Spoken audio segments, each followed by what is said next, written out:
I'll match you where you were.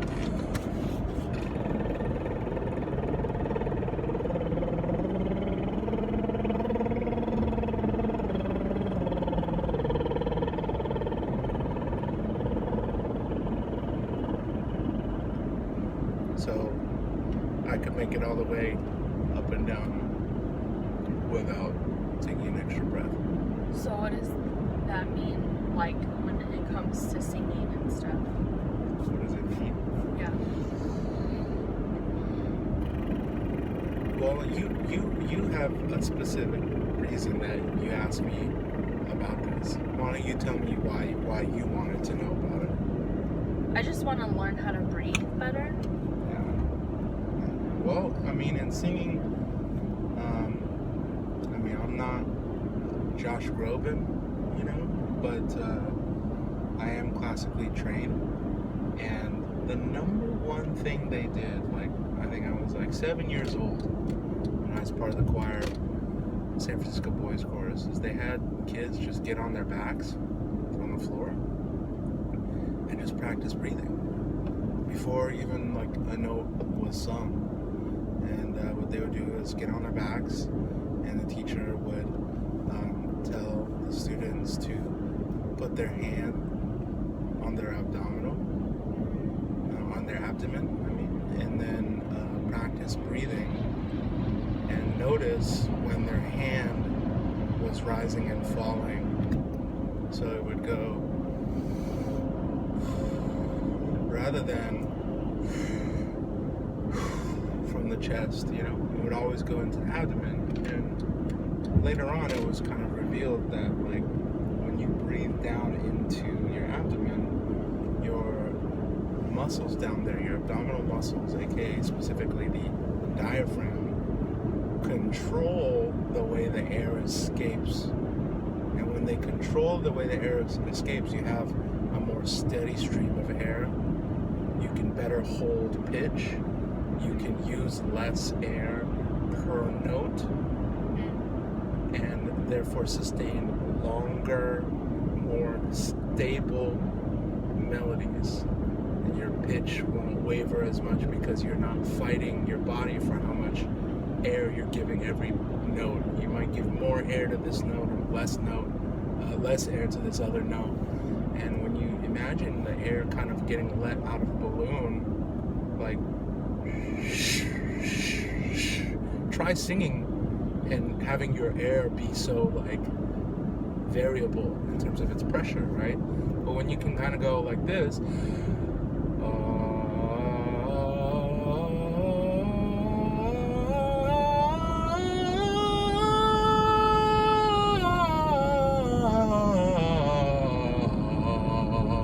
know, you have like so much to work with.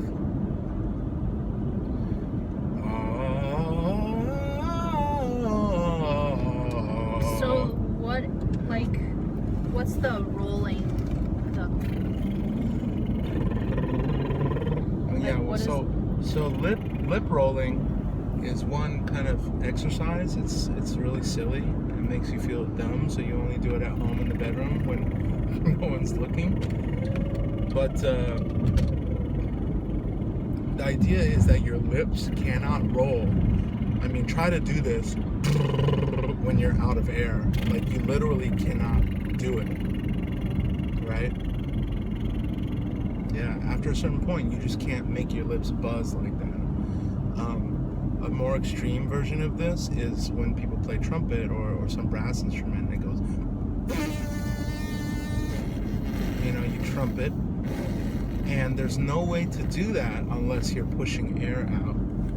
And if you push too little air out, which happens when you okay, now you're being rude. I'm practicing. I'm kidding, I'm messing with you. So if you let too little air out, like what happens at the end of your breath, your trumpeting or your lip rolling just will cease. It'll stop.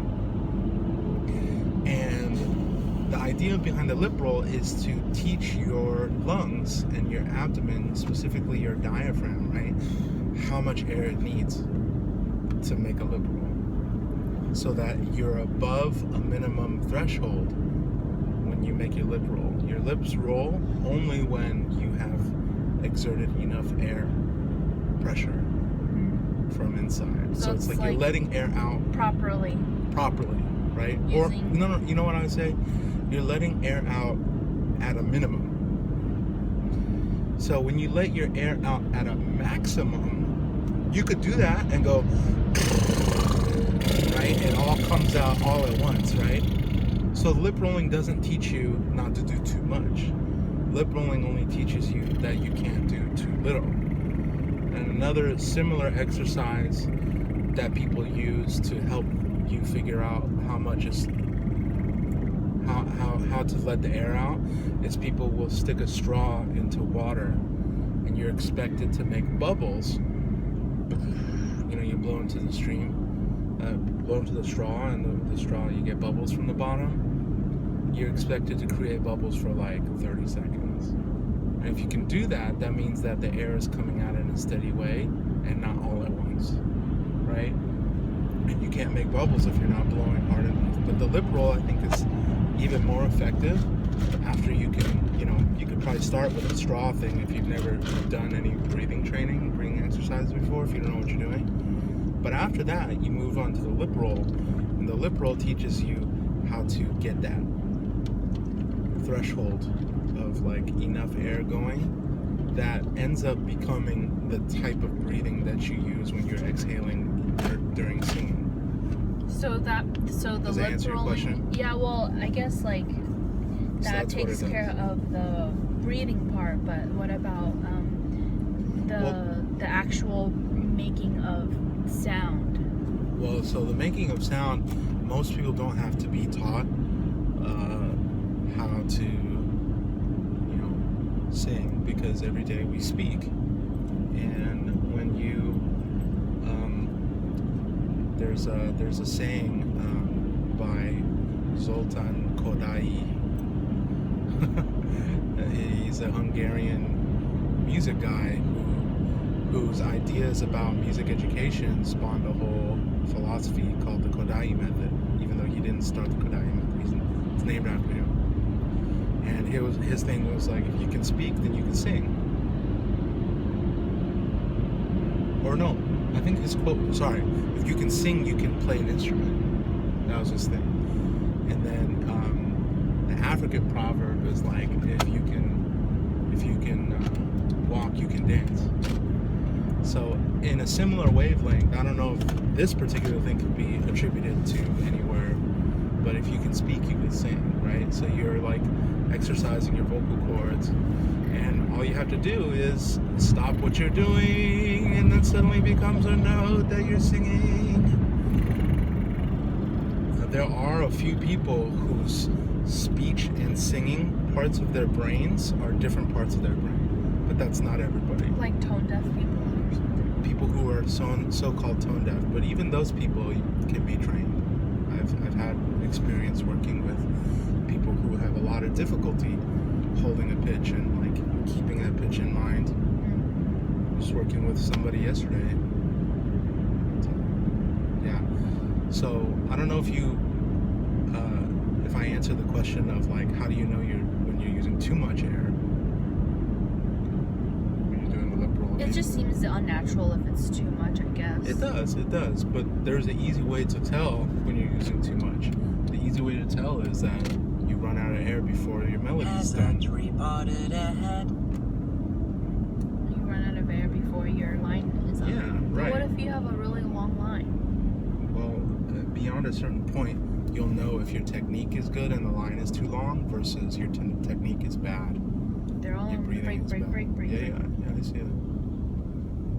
Thank you. Yeah, we're on our way to LA. So, but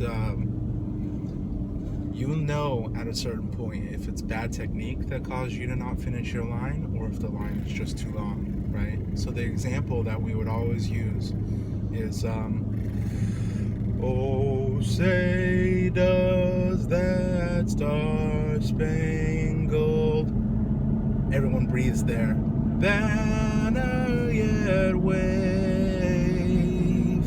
So in the San Francisco Boys Chorus, we sang the national anthem at Giants games, 49er games, and we would sing that. And the thing that we would do, we're very, very professional for a bunch of kids. Like, you're not allowed to leave your hands at your sides. Your hands are always behind your back, crossed behind your back when you're singing. We're wearing uniforms every performance.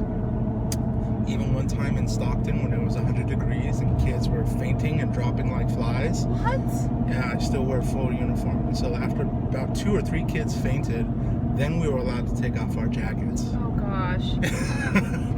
And there's a story, I don't know if it's true, okay, but like our beginning choir director, he would always tell us a story. It's like, one time a kid, he locked his knees, which you're not supposed to do when you stand for an extended amount of time. That's how you faint. He said one kid didn't stand properly. He locked his knees. As a tree podded ahead. He locked his knees and he started to feel nauseated, and he puked on the kid in front of him. Oh. And the kid kept singing. Wow, that's dedication. Kept singing, didn't move. Wow. So I don't know if it's true, but that was a story he told, and it made us kind of really understand, like, oh, okay, we're serious here. We're real serious. But yeah, oh, say does that star-spangled... Everyone would breathe there. See? So, I forget. so now you have to go, like, you have to take a deep breath, and you go, oh, say does that star-spangled banner yet wave. So it's one. Oh, that's one? I thought... I did one. Oh, yeah, you did one. I'm saying the breath that people take there is wrong. According to the San Francisco Boys Chorus, that's wrong. Oh. You don't break that up because, I see. oh, say does that star-spangled banner yet wave. Nobody talks like that, right? It's a whole line. So basically the idea is, as much as possible, the line should be unbroken, right? So that there's a lyrical delivery of it, right? Try again. Oh, say does that star-spangled banner yet wave. Hey, pretty good. Very nice. I had to hold back a little bit. Like, Right, not use too much. Yeah. Because if you use too much, you run out, and then you know. If you know you can sing that line, now every time you sing that line, it is a good measuring stick for how much, like volume of air, like cubic inches of air you're using, per second, right? So it's something that you don't know unless you train at it a little bit. it's like you really have to break it down. Right. You can't just sing it do. through. Yeah. And well, the thing is, a lot of people they pattern their singing style after popular singers, which is fine. It's like, it's a great way to get into singing, right? But a lot of people don't realize the amount of training and vocal coaching that goes on behind the scenes with people who are really, really like legit singers. Right. You know what I mean? Yeah. And you can never tell with recordings sometimes because that can get chopped up. And then there are the few pop stars out there, the vocalists, that actually have really bad technique, and trying to emulate them, already you're not really learning to embrace your own vocal style. Yeah. But additionally, on top of that, you're trying to sing like somebody who has bad technique, and they're damaging their vocal cords and things like that. Straining, shooting for those high emotional notes. So you think breathing is number one? Breathing, number one, absolutely. And then what about like finding where your range is? Finding where your range is? Well, it's nice. Well, I don't know if you want to put it on the same video, but... Oh, that's fine. So, like, you put your self in front of a piano, if you can, and you just go wherever you're comfortable. Or your YouTube piano. The YouTube piano is only one octave, so people can't use my YouTube piano for that, unless they want to just use the one octave and sing below, like a different octave, or sing above that octave. Okay, so get in front of a piano. But you're very, very good. I see it. I like your unwavering support and finding ways for me to plug my series. That's why I married you. So you plop yourself down in front of a piano and you sing lower until you're not comfortable anymore, and you find that last comfortable note, and then you find your highest comfortable note. You can do that in a number of ways. It doesn't really have to be done artistically or anything, but you just kind of go, oh, right there. That's why I'm very comfortable. Generally, that's like a G, or I think it is an A. My lowest comfortable note is A, kind of at the end of the day. In the beginning of the day, I've sung all the way down to like C or D or C below that A. So your morning voice is going to be a lot more low and relaxed. But then as you go throughout the day, you talk more, you lose the lowest part of your range. And then you go up on the other extreme and you go,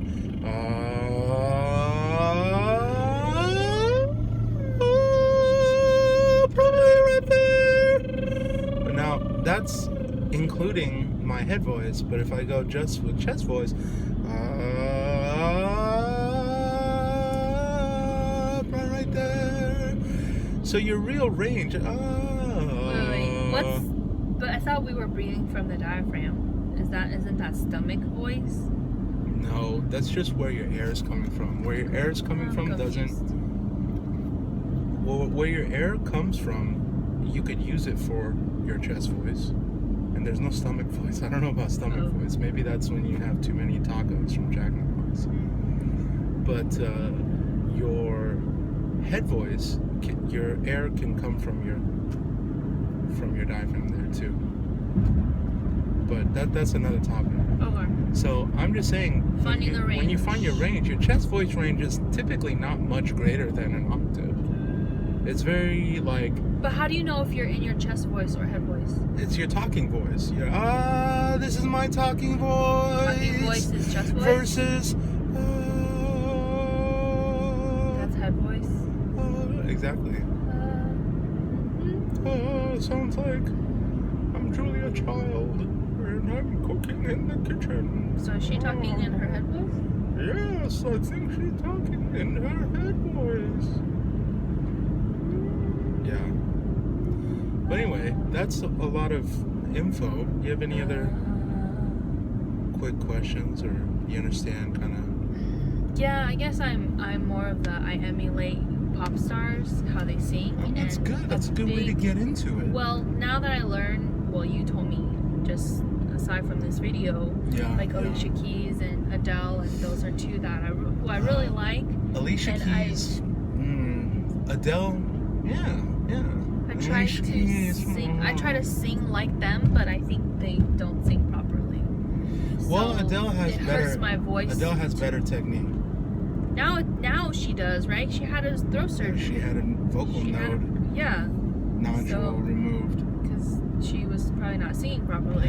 At Mass General. Yes, I was there. Well, in Boston, I was in Boston. not at the surgery. Not at the time, not in her surgical room while the procedure was happening.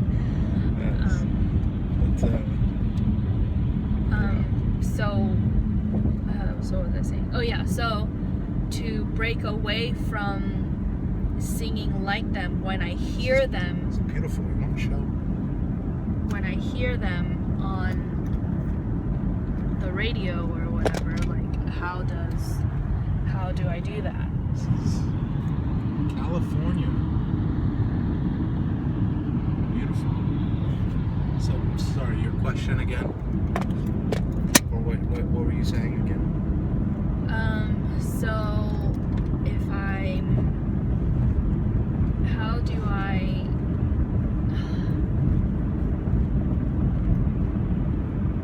emulate them without emulating their technique? How do I sing? Yeah. So I mean that's a great question, because when you're singing like your favorite singers, you'll pick up on their style almost without knowing. It's like an unconscious thing, right?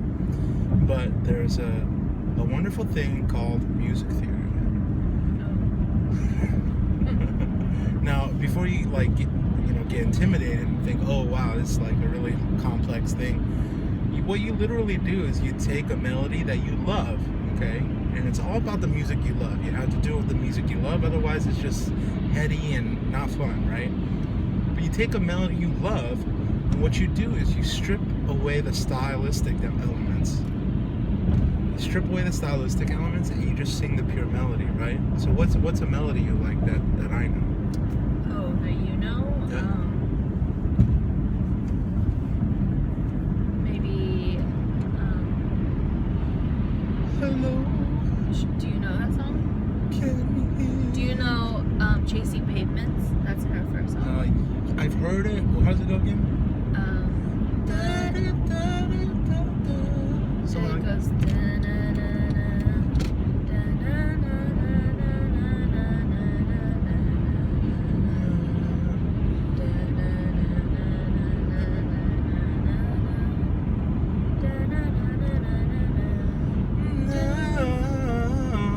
Yeah. And it goes.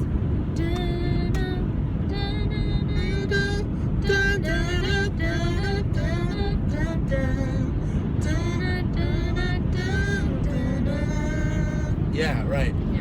So that's a great example. The chorus of the song typically is what you kind of go after with the pop melodies. But so when you hear that, there's this temptation to go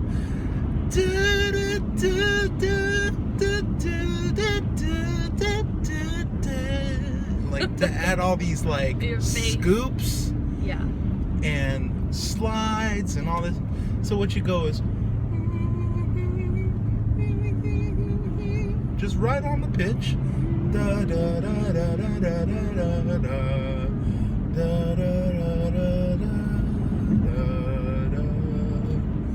And when you get really, really like comfortable with the concept of a scale, you figure out that those are notes from a scale.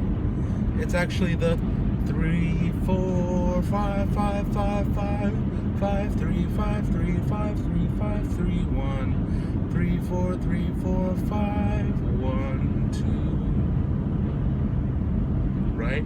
So what I've done is I've taken Adele out of it, and what I've done is made it more about just this basic melody. You know what I'm saying? It's just a very pure melodic line, right? And that's how you can hear something and use it for your own training purposes, rather than just, oh, I'm gonna sing it the way she sings it. Is that why you use children's rhymes? Because there's like no. No, that's just because people know it. I So see. those are ear training exercises. That's a little different from vocal training. Okay. So much to talk about as we head into the grapevine.